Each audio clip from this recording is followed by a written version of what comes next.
Have you ever searched endlessly for someone to tell you what to do, only to realize later that the guidance you were looking for had been quietly forming inside you all along?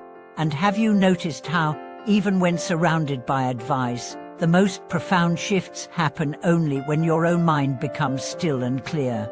Welcome back to the channel. It's a pleasure to have you here again.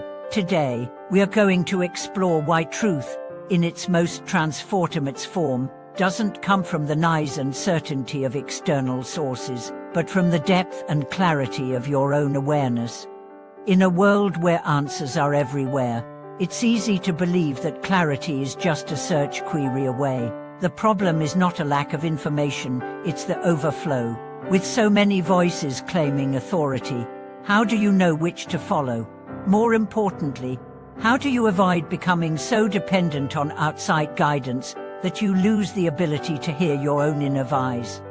The truth is that no one else lives with the full weight of your choices. Advice can guide you, warn you, and even inspire you, but it can never fully account for your unique values, emotions, and circumstances.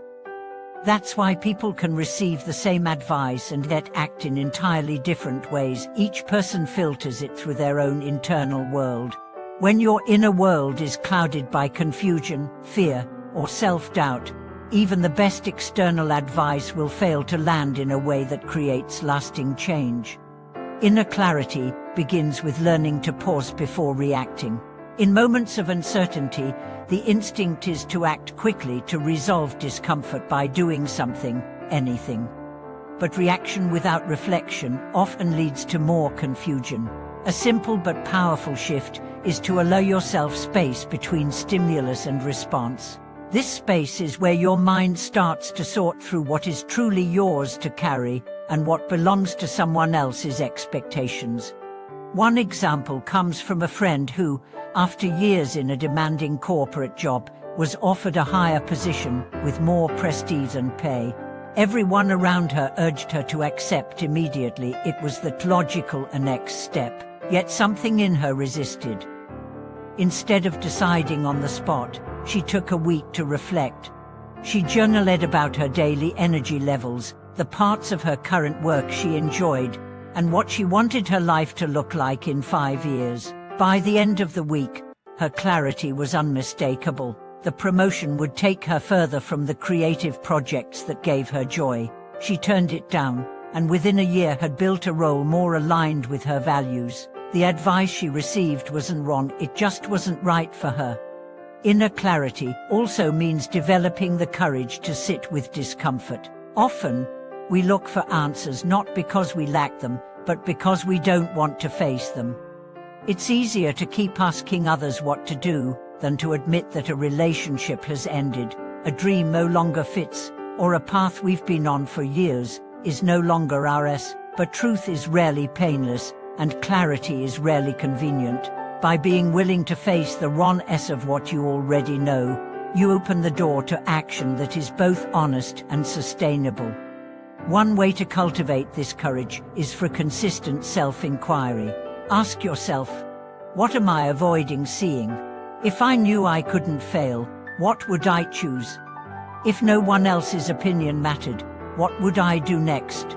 These questions bypass the layers of external influence and bring you closer to the root of your own truth. The more often you ask them, the easier it becomes to distinguish between genuine clarity and the temporary relief of someone else's certainty.